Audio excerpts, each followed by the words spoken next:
আমরা আছি রাজনগর ইউনিয়নের সদর ইউনিয়নের গয়গড় গ্রামে। আপনারা দেখতে পাচ্ছেন যে বন্যা প্লাবিত হয়ে এই গ্রামটার অবস্থা, এবং বিশেষ করে যারা এই গ্রামের বেশিরভাগ মানুষই কৃষিকাজে নির্ভরশীল। তাই দেখতে পাচ্ছেন আপনারা যে এই যে তাদের ধানের যে চারাগুলো রোপণ করছিল, এগুলোর অবস্থা খুবই খারাপ, এবং বলতে গেলে যে এই চারা পুনরায় যে আবার যে ধানের ক্ষেত পুনরায় হবে এটার কোনো আর সম্ভাবনা নাই।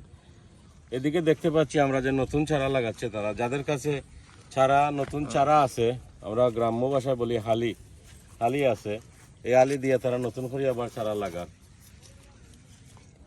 দেখতে পাচ্ছেন আপনারা কিতা খবর চাচা, আপনার অবস্থা কিতা কোন চাই? লস হয়েছে দিকে আপনার কেমন লস হয়েছে?